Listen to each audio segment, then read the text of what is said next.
experiencing anything outside, but it's experiencing my family. So going to see them, catching up with them. So that's my new normal now. Like before it was going out, going to the lounges, seeing what's here in this city and that city in Nashville, because I'm going to Tennessee and El Paso, let's go to Dallas, let's go, you know what I mean? Like I want to go to these cities and experience them and experience the nightlife and the day life. But now I'm just like totally opposite. And it's so weird to see that out of myself.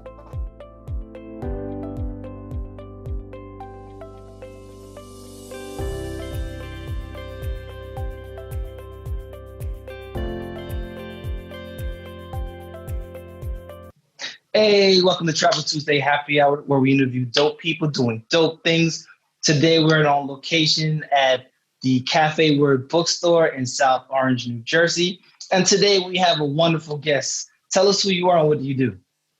I'm Merissa, and right now I work full-time in property management, but on the side, once we're out of COVID, I travel internationally and domestic. So I do a little bit of both. Yeah. Okay. And so what got you to traveling in the first place? So it was really funny. So for my birthday, I don't know why I said I wanted to go to Bali for so many years. I think it was around like 4 or 5 years. I'm just like, woo, gotta go to Bali. Don't know what was in it, but I had to go. So me and my friends, we traveled there for the first time. I had never traveled like internationally ever before, all domestic, but I used to travel. So I got my passport in March and then my birthday was in July. So I was like, okay, let's do our research. Let's do our homework. Where do we want to stay? What do we want to do? They didn't want to go just solely to Bali. They wanted to go to Southeast Asia. So they wanted to go to Thailand, to Vietnam, you know, and all those places. So that's what we did. So we found more expensive, hotels, I would say, and villas for Vietnam and for Bali. And then we just stayed at, you know, some Airbnbs in Bangkok and things like that. But that's how I got started. I just wanted to travel for my birthday for 4 or 5 years. And so I just did it. So for your first trip, you pretty much done seen, 4 or 5 countries in Southeast Asia? I did. That's amazing. I know. It was so great. Those are the type of trips I like, right? Let's bang out a couple countries at one time and then, you know, go from there. So of all the countries, which one did you feel like resonated with you best? Ooh, surprisingly, it was Vietnam. Really? So yes. I need to hear this story. Tell me about it. Right? So Ha Long Bay, like going for that day trip to just go and see the islands, I don't know why it connected with me so well, but I guess it was just the tour guide that I was with. He was just very personable and we just got to know each other on a different level. And then just seeing the beautiful sights, seeing the beautiful people there, you know what I mean? And just getting cultured with it. Like it was an amazing experience. I can't stress it enough. I know Vietnam is not on everybody's list, but it needs to be. It honestly needs to be. It's just so much to see. And it's just a beautiful sight everywhere you go. You are going to see the ruins and things of that nature, but you have to understand the history behind it. So I would say go to the museums as well. Don't just sightsee, I would say, but actually learn about the culture and immerse yourself in it a little bit. And it was amazing. So I don't regret that. Nice. So that kind of overshadowed your actual desired destination. And so what did you think of that? What did you think of Bali over Vietnam?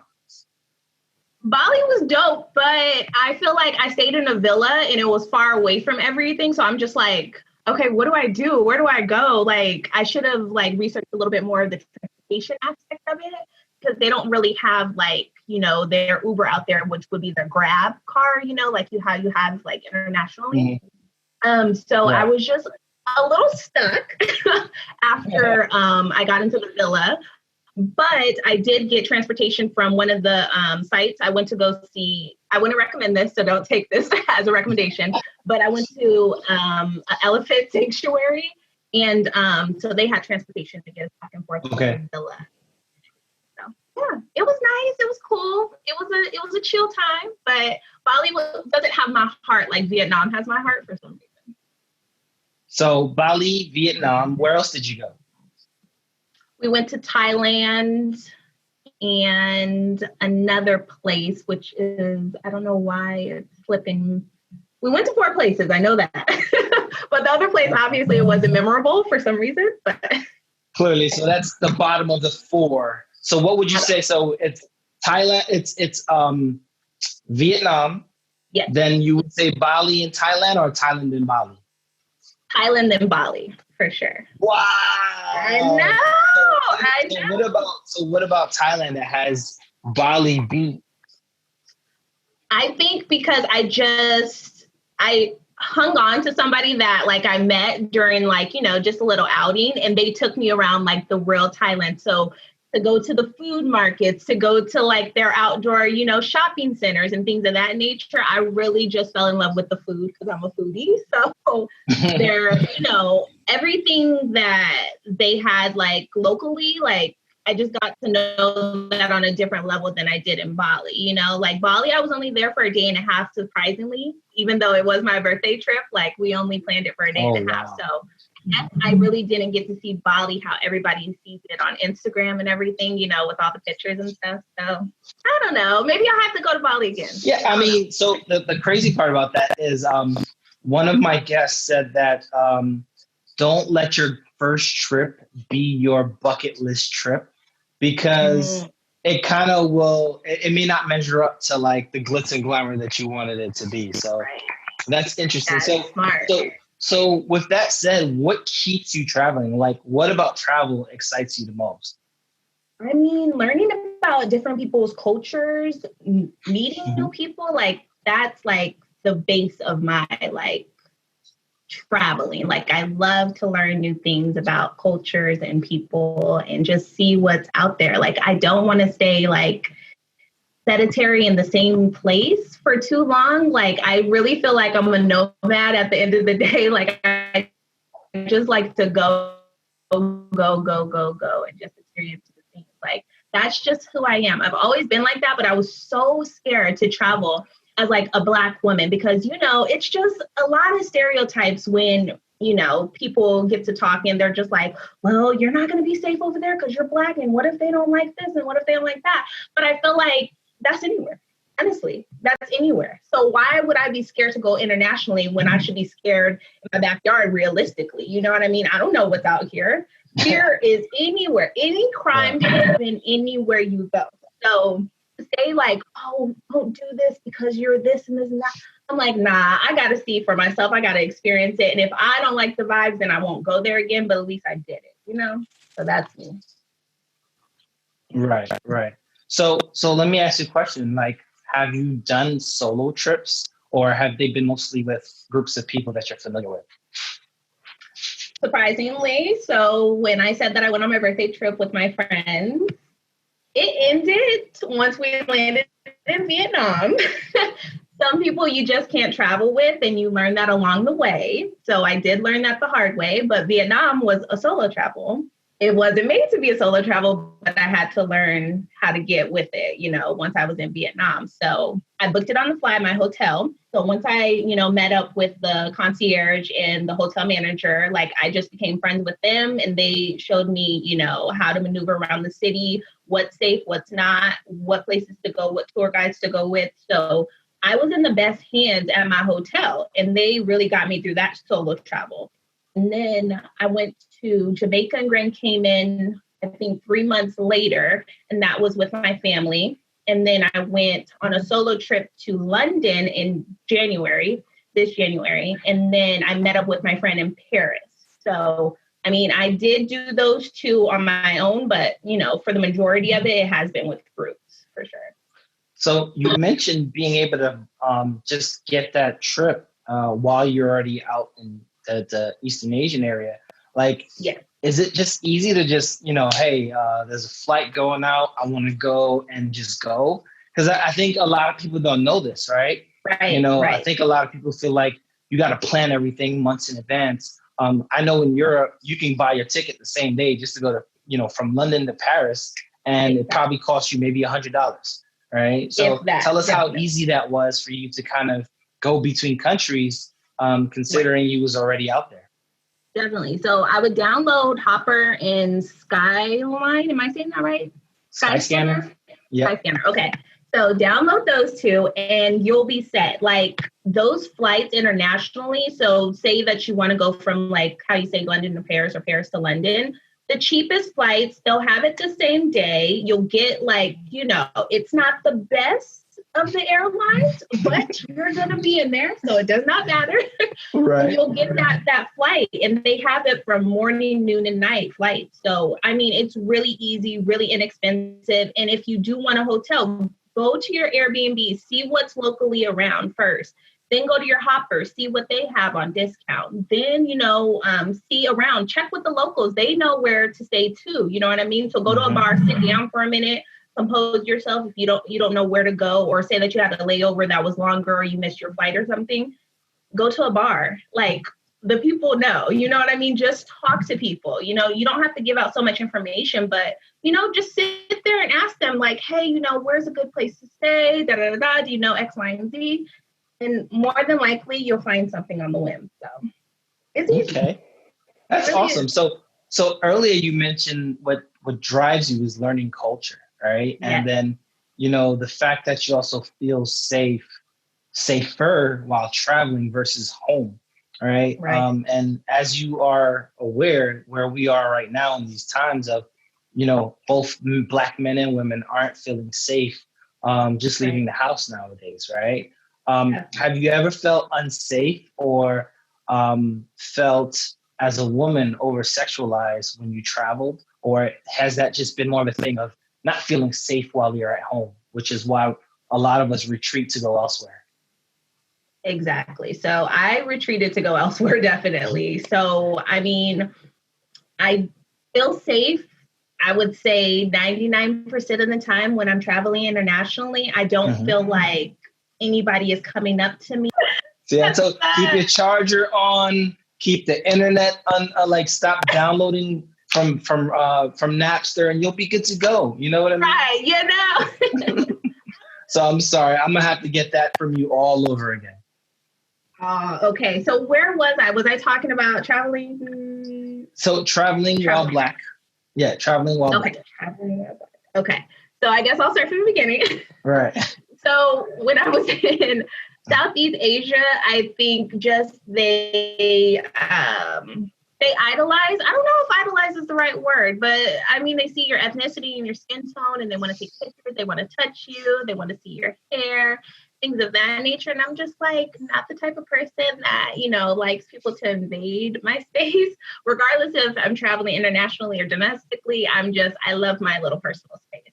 So, I mean, you'll get that. But have I ever felt threatened? Have I ever felt unsafe in any of the countries? No, I can honestly say that. 99% of the time, I feel safer there than I do at home. Like, I don't feel like my ethnicity is something that people feel threatened by when I go somewhere else. And I see other people of my ethnicity and we're talking and we're, smiling and vibing and saying, hey, where are you from? Hey, there's another Black person. You know what I mean? Like we're linking up internationally. Right. And when I'm back in the States, it's another thing. There's so much turmoil. There's so many events that are happening day by day by day. And it's just like, where do we go? Where can we go? And then COVID happened and then it's almost like you're stuck. There's no retreat. You can't go anywhere. What do we do now that we want to travel? We want to get out of this place, of just being, threatened on a daily just for our skin tone. Where can we go? What can we do? And we're stuck. I don't want to say we're stuck because we're not stuck. I don't want to victimize us in any type of way, but it's just what do we do? Where can we go? Where can we feel safe? So you mentioned COVID making us sit still for a while, right? Where were you when COVID hit? Ooh, I was in London. I just came back from Paris. I was in London and I saw a news article on the train. And I was like, what is this? Because, when you're traveling, you don't think about the current events. You don't care what's going on. You just care about, experiencing whatever culture you're immersed in. And I picked up the paper. I said, COVID. I said, what's going on here? I said, I called my mom like straight up. I'm like, Mom, what's going on? She was like, I need you to get back as soon as possible. I'm just like, am I supposed to be out? They're like, to be on the safe side, you shouldn't be traveling, internationally. So I came home like a week later, I do believe. And then that's when everything just shut down. And I just feel like my world like turned upside down because I was so used to going every 3 months somewhere, that was on my list. And it hit me like a ton of bricks. Like there was no going anywhere anymore. So. And listen, you and me both, I think I have 5 trips that were canceled because of COVID. Yeah. Mm-hmm. And I tried like outside opened up a little bit, some countries opened up a little bit. And as soon as the summer hit heavy, numbers start spiking up, countries started closing. I was supposed to go to Trinidad, Tobago for a couple of days, and then St. Lucia shut down. I was supposed to go to Puerto Rico, shut down. And it's one of those things where I definitely understand how you feel. It's travel is therapy for some of us. You know what I mean? Right. So speaking of therapy, right? COVID made us sit down and pay attention to what's going on.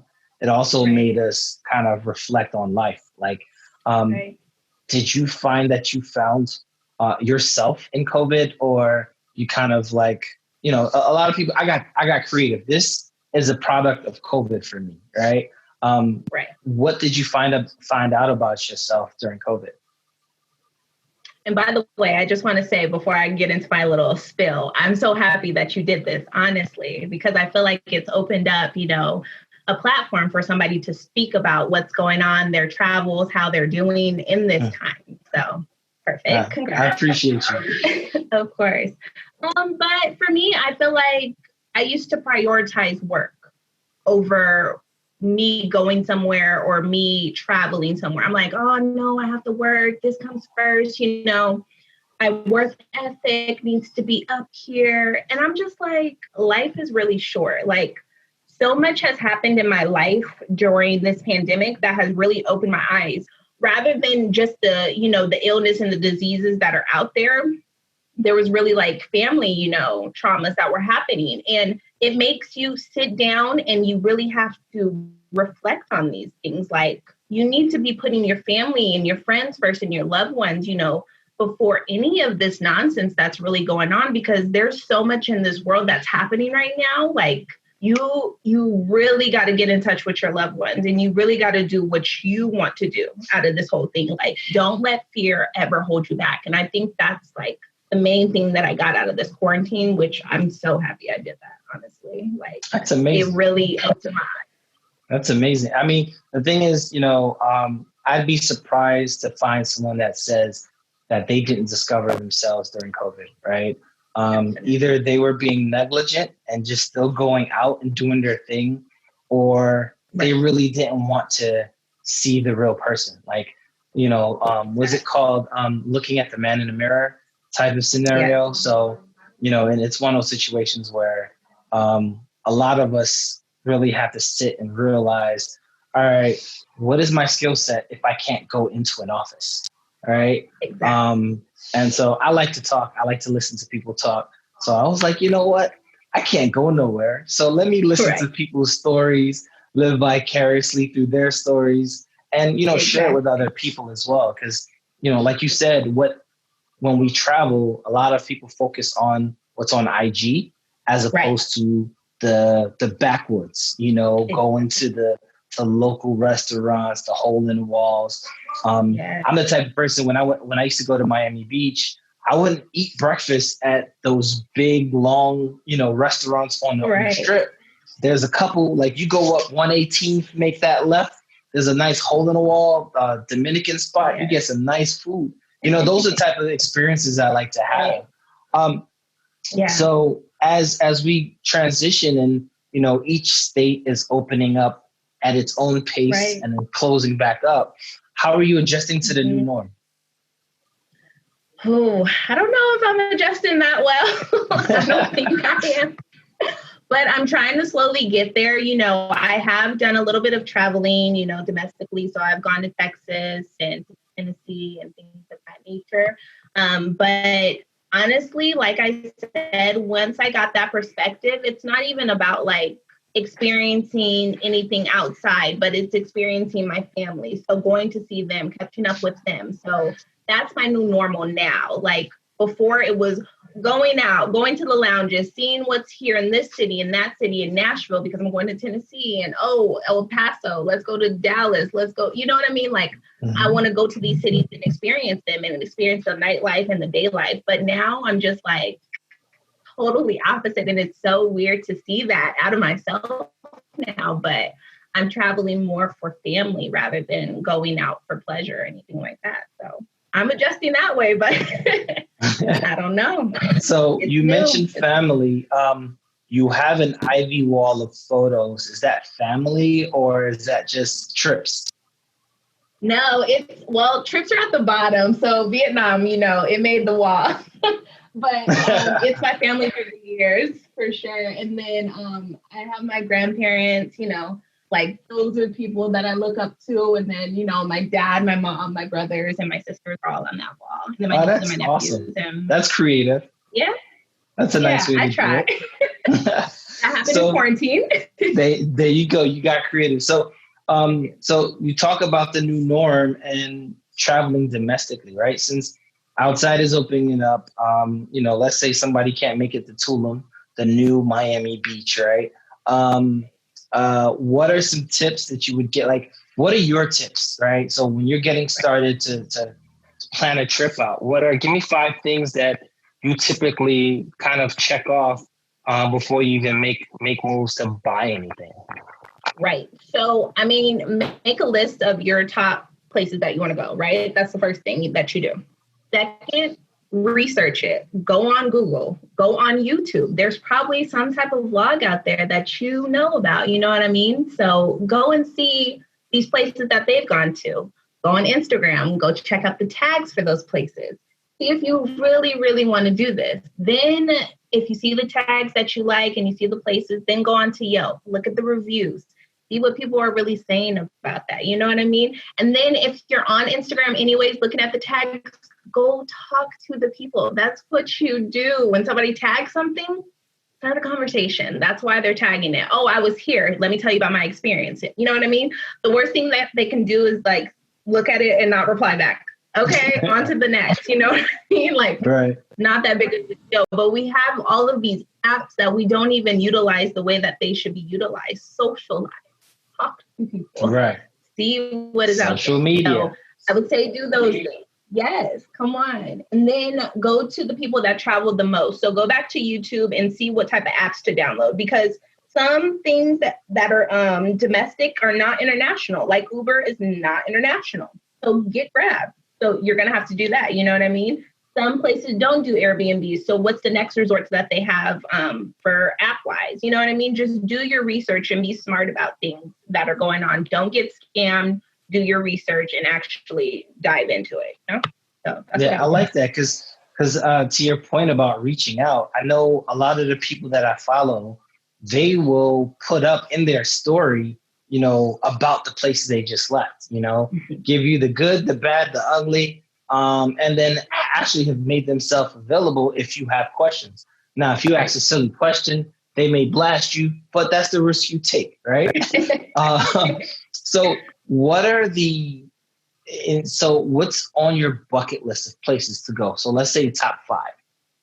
Oh, top 5. That's hard, but I'm going to go back to Jamaica because I was only there for a day. So I need to go back there.